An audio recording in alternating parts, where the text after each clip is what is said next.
سحر کا وقت تھا، معصوم کلیاں مسکراتی تھیں، ہوائیں خیر مقدم کے ترانے گنگناتی تھیں۔ ابھی جبریل بھی اترے نہ تھے کعبے کے منبر سے کہ اتنے میں صدا آئی عبداللہ کے گھر سے، مبارک ہو شہ ہر دو سرا تشریف لے آئے، مبارک ہو محمد مصطفیٰ تشریف لے آئے۔ مولایا صلی وسلم دائما ابدا علی حبیبک خیر الخلق کلہم، مولایا صلی وسلم دائما ابدا علی حبیبک خیر الخلق کلہم۔ محمد سید الکونین والثقلین، محمد سید الکونین والثقلین والفریقین من عرب ومن عجم، وہ محمد فخر عالم بادشاہ انس و جاں، سرور کونین سلطان عرب شاہ عجم، وہ محمد فخر عالم بادشاہ انس و جاں، سرور کونین سلطان عرب شاہ عجم۔ ایک دن جبریل سے کہنے لگے شاہ امم، صلو علی الحبیب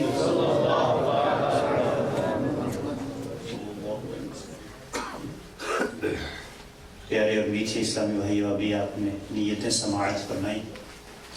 اچھی نیتوں کے ساتھ اللہ عز و جل کی رضا کے لیے خوب توجہ کے ساتھ، خاموشی کے ساتھ تلاوت سورہ ملک شریف کی سماعت کیجیے۔ اعوذ باللہ من الشیطان الرجیم، بسم اللہ الرحمن الرحیم، تبارک الذی بیدہ الملک وهو على كل شيء قدیر، الذي خلق الموت والحياة ليبلوكم أيكم أحسن عملا وهو العزيز الغفور، الذي خلق 7 سماوات طباقا ما ترى في خلق الرحمن من تفاوت فارجع البصر هل ترى من فطور ثم ارجع البصر كرتين ينقلب إليك البصر خاسئا وهو حسير، ولقد زينا السماء الدنيا بمصابيح وجعلناها رجوما للشياطين واعتدنا لهم عذاب السعير، وللذين كفروا بربهم عذاب جهنم وبئس المصير، إذا ألقوا فيها سمعوا لها شهيقا وهي تفور تكاد تميز من الغيظ، كلما ألقي فيها فوج سألهم خزنتها ألم يأتكم نذير، بلى قد جاءنا نذير فكذبنا وقلنا ما نزل الله من شيء إن أنتم إلا في ضلال كبير وقالوا لو كنا نسمع أو نعقل ما كنا في أصحاب السعير فاعترفوا بذنبهم فسحقا لأصحاب السعير إن الذين يخشون ربهم بالغيب لهم مغفرة وأجر كبير وأسروا قولكم أو اجهروا به إنه عليم بذات الصدور ألا يعلم من خلق وهو اللطيف الخبير هو الذي جعل لكم الأرض ذلولا فامشوا في مناكبها فكلوا من رزقه وإليه النشور آمنتم من في السماء أن يخسف بكم الأرض فإذا هي تمور أم أمنتم من في السماء أن يرسل عليكم حاصبا فستعلمون كيف نذير ولقد كذب الذين من قبلهم فكيف كان نكير أولم يروا إلى الطير فوقهم صافات ويقبض ما يمسكهن إلا الرحمن إنه بكل شيء بصير أمن هذا الذي هو جند لكم ينصركم من دون الرحمن إن الكافرون إلا في غرور أمن هذا الذي يرزقكم إن أمسك رزقه بل لجوا في عتو ونفور أفمن يمشي مكبا على وجهه أهدى أمن يمشي سويا على صراط مستقيم قل هو الذي أنشأكم وجعل لكم السمع والأبصار والأفئدة قليلا ما تشكرون قل هو الذي ذرأكم في الأرض وإليه تحشرون ويقولون متى هذا الوعد إن كنتم صادقين قل إنما العلم عند الله وإنما أنا نذير مبين فلما رأوه زلفة سيئت وجوه الذين كفروا وقيل هذا الذي كنتم به تدعون قل أرأيتم إن أهلكني الله ومن معي أو رحمنا فمن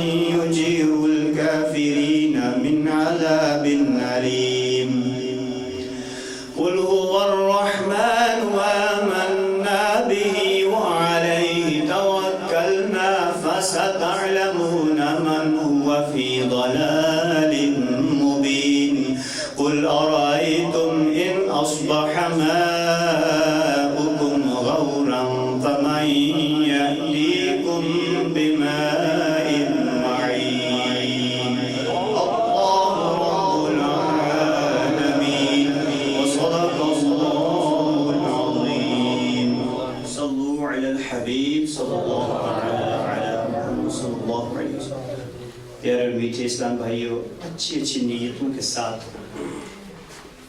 آقا کریم رؤوف الرحیم صلی اللہ علیہ وآلہ وسلم کی آمد کی خوشی میں جھوم جھوم کر دیوانوں کی طرح مل کر کچھ ہدیہ پیش کرتے ہیں. اگر مل کر پڑھیں گے تو انشاءاللہ عز و جل خوب برکتیں ملیں گی. حشر تک ڈالیں گے ہم پیدائش مولا کی دھوم، دم میں جب تک دم ہے ذکر ان کا سناتے جائیں. دم میں جب تک دم ہے ذکر ان کا سناتے جائیں. غیظ میں جل جائیں بے دینوں کے دل، یا رسول اللہ کی کثرت. درود پڑھتے ہیں صلی اللہ علیہ یا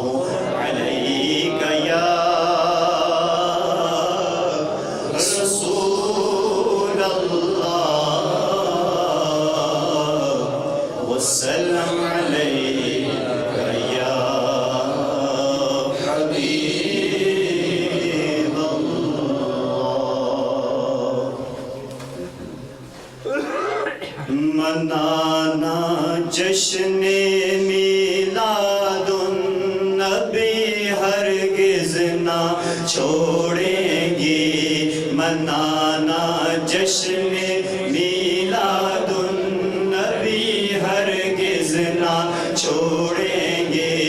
جلوس پاک میں جانا کبھی ہرگز نہ چھوڑیں گے.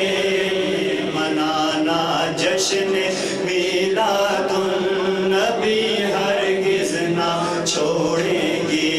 منانا جشن میلاد النبی ہرگز نہ چھوڑیں گے.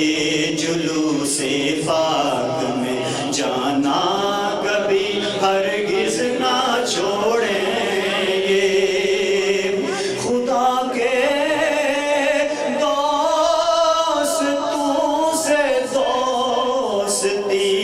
ہرگز نہ چھوڑیں گے. خدا کے دوستوں سے دوستی ہرگز نہ چھوڑیں گے. خدا کے دوستوں سے دوستی ہرگز نہ چھوڑیں گے. نبی کے دشمنوں کے دشمنی ہرگز نہ چھوڑیں گے. نبی کے دشمنوں کے دشمنی ہرگز نہ چھوڑیں گے. جلوس پاک میں جانا کبھی ہرگز نہ چھوڑیں گے. منانا جشن میلاد النبی ہرگز نہ چھوڑیں گے. جلوس پاک میں جانا کبھی ہرگز نہ چھوڑیں گے. لگاتے جائیں گے ہم یا رسول اللہ کے نعرے. یا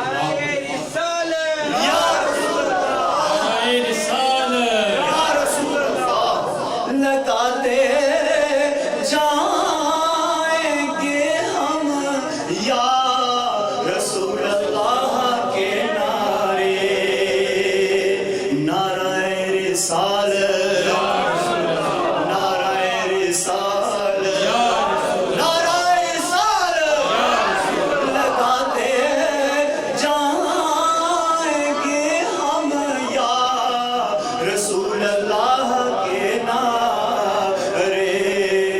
مچانا مرحبا کی دو کبھی ہرگز نہ چھوڑیں گے.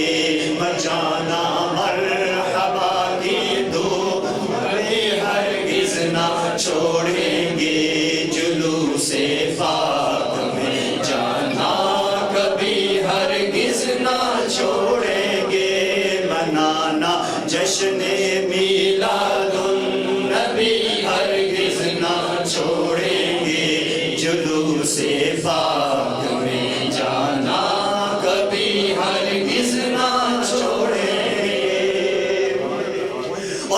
خوشی ہم حشر تک جشن ولادت کی منائیں گے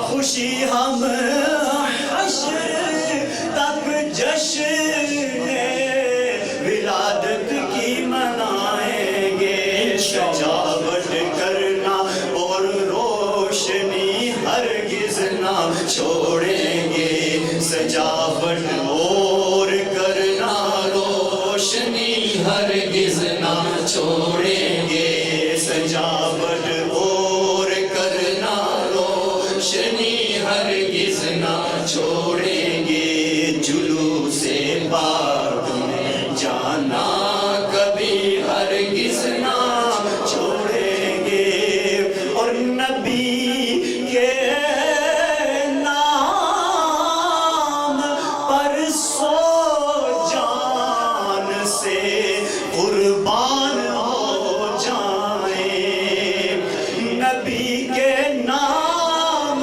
پر سو جان سے قربان ہو جائیں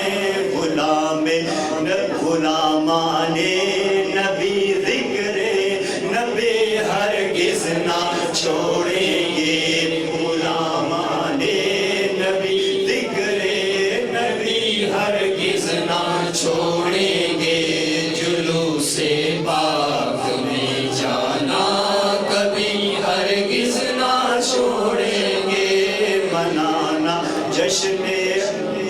منانا جشن میلاد النبی ہرگز نہ چھوڑیں گے جلوس پاک میں جانا کبھی ہرگز نہ چھوڑیں گے جو کوئی جس کا کھاتا ہے اسی کے گیت گاتا ہے جو کوئی جس کا کھاتا ہے اسی کے گیت گاتا ہے نبی کے گیت گانا ہم کبھی ہرگز نہ چھوڑیں گے نبی کے گیت گانا ہم کبھی ہرگز نہ چھوڑیں گے نبی کے گیت گانا ہم کبھی ہرگز نہ چھوڑیں گے جلوس پاک میں جانا کبھی ہرگز نہ چھوڑیں گے اے میرے بھائیو ہے تم سے مدنی التجا میری پکارو ہم رضا کی پیروی ہرگز نہ چھوڑیں گے صحابہ اور ولیوں کی محبت دل میں ڈالی ہے لہذا دعوت اسلامی بھی ہرگز نہ چھوڑیں گے اور تسلی رکھ نہ ہو مایوس قبر و حشر میں تسلی رکھنا ہو مایوس قبر و حشر میں تجھے تنہا رسول ہاشمی ہرگز نہ چھوڑیں گے تجھے تنہا رسول ہاشمی ہرگز نہ چھوڑیں گے جلوس پاک میں جانا کبھی ہرگز نہ چھوڑیں گے منانا جشن میلاد النبی ہرگز نہ چھوڑیں گے جلوس پاک میں جانا کبھی ہرگز نہ چھوڑیں گے مرحبا آقا کی آمد مرحبا آقا کی آمد مرحبا حضور کی آمد مرحبا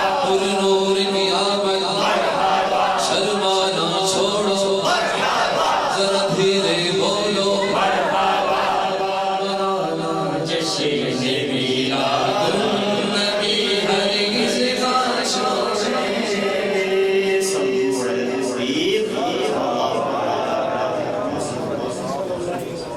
الحمد لله رب العالمين والصلاة والسلام على سيد المرسلين أما بعد فأعوذ بالله من الشيطان الرجيم بسم الله الرحمن الرحيم صلاة والسلام عليك يا رسول الله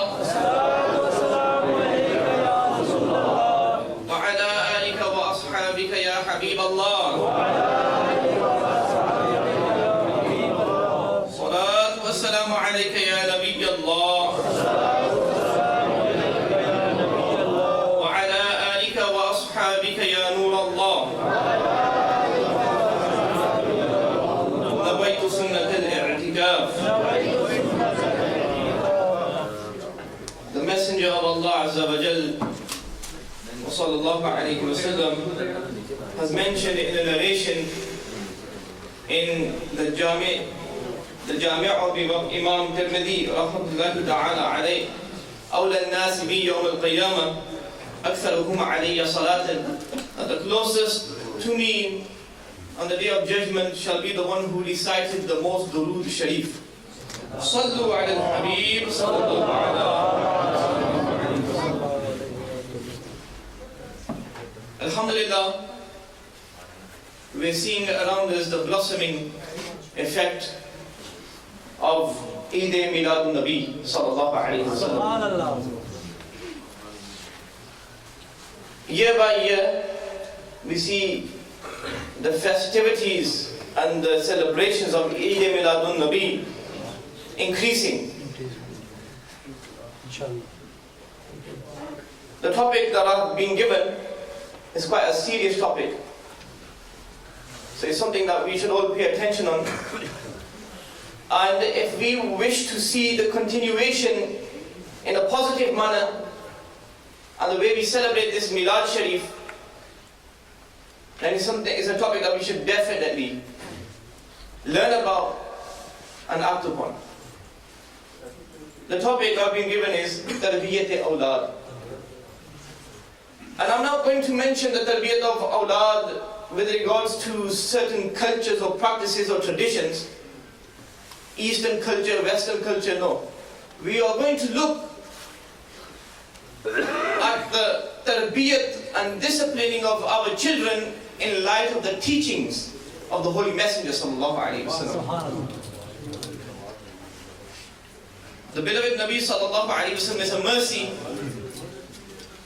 for the entire world, and no doubt he's a mercy in his teachings. When the teachings are practiced upon, then you'll find that there is rahat, sukoon, falah, success in this world and the hereafter. And there's a massive international problem in this day and age. And it's one of the signs of the Day of Judgment, that children shall disobey their parents. This sign that's been mentioned in the narrations is something that has been happening at all times. No matter what time you're in, you'll always find that there have been certain children who disobey their parents. So this sign that's mentioned, that the children shall disobey their parents, it must be regarding something special. There must be something more to it. And one of those signs, and one of the reasons behind mentioning this, is that in this day and age, we see something different to the previous ages. In the previous ages, you might have had a few isolated cases. In this day and age, we find that this is an international common problem. Every the house we see, there's disobedient children. So it's a problem. Every single person and every parent you see today, they're all complaining that our children do not listen to us. So then they ask you to speak on the subject of the rights of parents. That teach the children how to respect their parents, and that's no doubt that's something that's very important. Regarding the rights of parents that children have to fulfill, Imam Ahl Sunnat, Imam Ahmad Raza Khan alayhi rahmatur rahman writes that bil jumla walidain ka haq wo nahi کہ انسان اس سے کبھی عہدہ برآ ہو، وہ اس کے حیات و وجود کے سبب ہیں. تو جو کچھ نعمت دینی اور دنیاوی پائے گا سب انہی کے طفیل میں ہوئی، کہ ہر نعمت و کمال وجود پر موقوف ہے اور وجود کے سبب وہ ہوئے. Imam Ahmad Raza Khan alayhi rahmah says that the right that the child has to fulfill for his parents, the right is so great that it can never be fulfilled. Whatever blessings you have, whether it's worldly or whether it's of the hereafter, if it's a dini benefit or a dunyavi benefit, it's because you have existence, you are in being. But your existence, who is the reason for that? That's your parents. So in actual fact, all those blessings are because of your parents. And then they write, تو صرف ماں باپ ہونا ہی ایسے عظیم حق کا موجب ہے جس سے بڑی و ذمہ کبھی نہیں ہو سکتا، نہ کہ اس کے ساتھ اس کی پرورش میں ان کی کوششیں، اس کے آرام کے لیے ان کی تکلیفیں، خصوصاً پیٹ میں رکھنے، پیدا ہونے، دودھ پلانے میں ماں کی اذیتیں، ان کا شکر کہاں تک ادا ہو سکتا ہے. Just being the parents was a big enough benefit to you, but then especially the mother giving birth to you, carrying her in her stomach, and then giving you milk and looking after her and looking after you, all these are extras. خلاصہ یہ, this is something to listen to. خلاصہ یہ کہ وہ اس کے لیے اللہ رسول جل جلالہ و صلی اللہ علیہ وسلم کے سائے اور ان کی ربوبیت اور رحمت کے مظہر ہیں. That your parents, these are the manifestations of the mercy of Allah Azza wa Jalla for you. These are the manifestations of the mercy of Allah Ta'ala for you. لہذا قرآن عظیم میں اللہ عز و جل نے اپنے حق کے ساتھ ان کا ذکر فرمایا کہ انشکر لی وَلِوَالِدَيْكَ، حق مان میرا اور اپنے ماں باپ کا. This was regarding the rights of the parents. That the child can never fulfill those rights. But the reality of the matter is that we demand that the child gives us our rights, but the parents, do we as parents fulfill the rights of our children? And the theory is that if parents truly fulfill the rights of the child, the problem of disobedient children would automatically be eradicated. The parents, just as children have a massive duty to respect their parents, in the same way parents have a big duty to uphold the rights of their children. It's very easy to bring a child into this world, it's very difficult to look after one and nurture one properly. So how do we understand these rights? How do we fulfill them? When there's an international problem, when there's this atmosphere of chaos around us, we have to turn to the Mujaddid, Imam Ahmad Raza Khan alayhi rahmatur rahman. There's two books that I want to mention to you, because in the short amount of time I've got, we can't get the whole message across. Two books, both are available from the Maktabatul Madinah, and if they're not here at this Maktaba, you can freely download them from the Dawat-e-Islami website.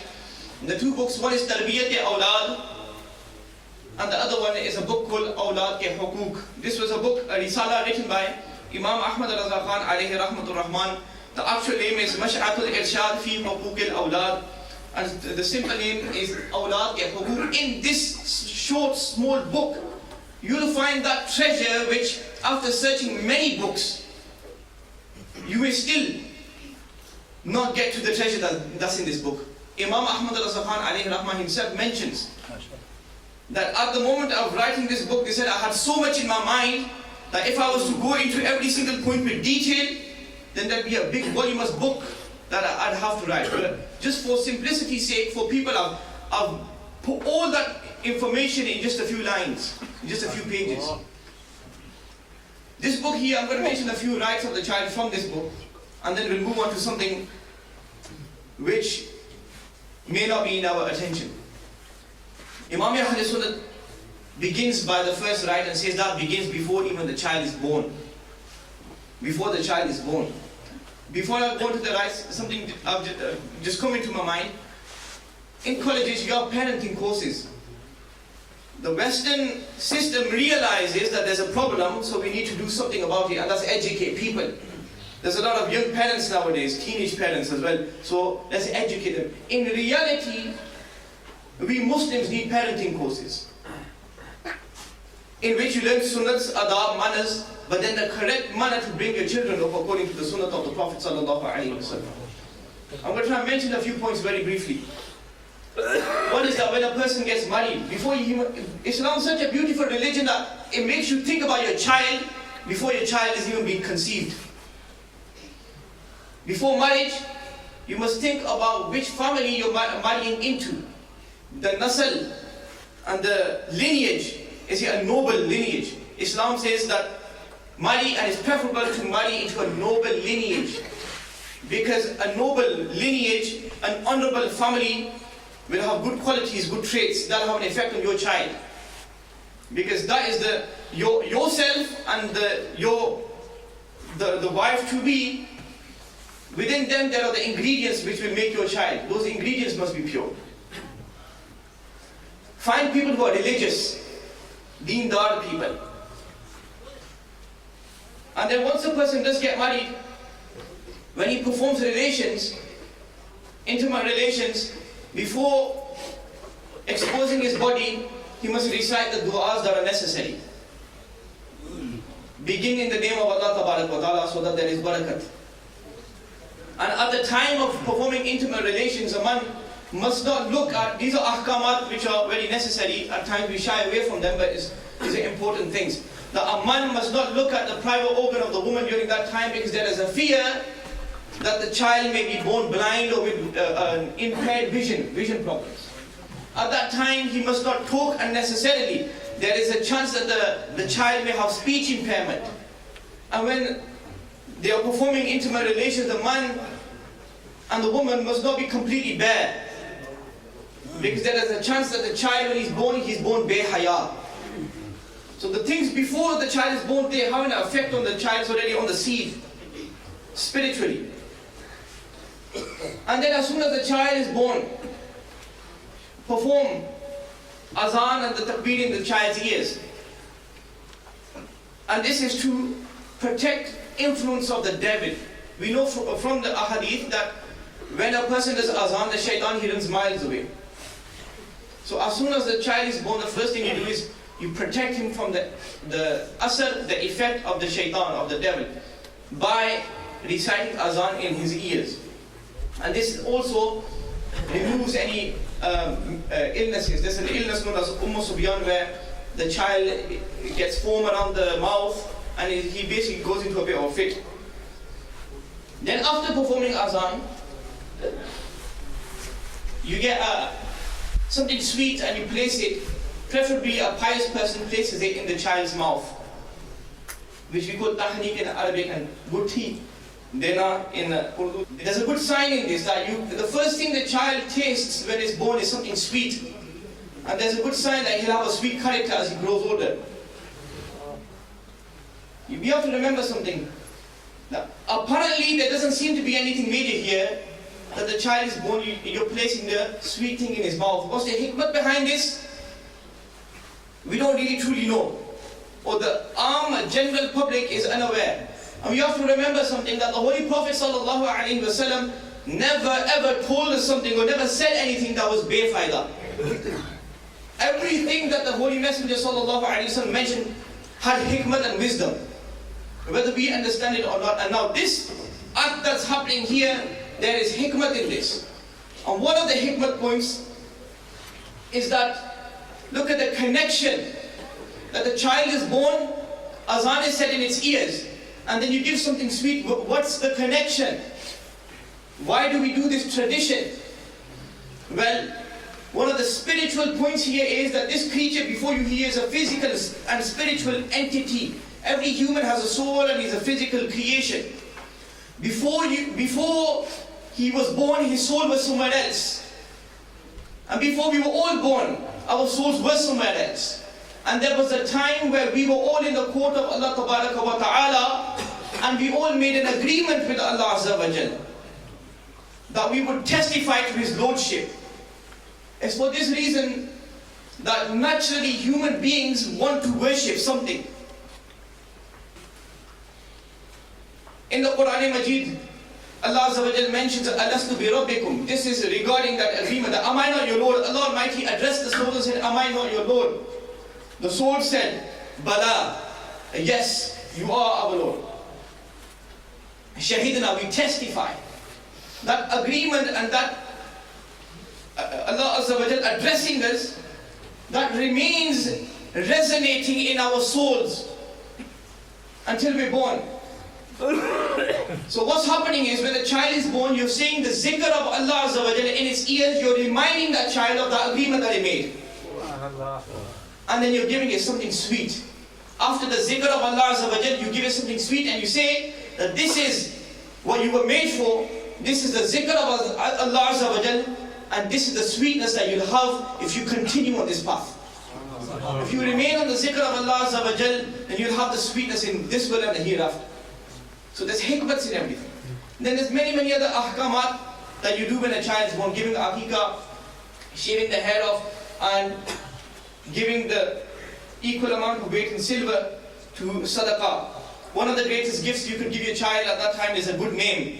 And there are many blessings and benefits in good names, especially the name of the Holy Messenger sallallahu alaihi wasallam, the name Muhammad sallallahu alaihi wasallam. Just one blessing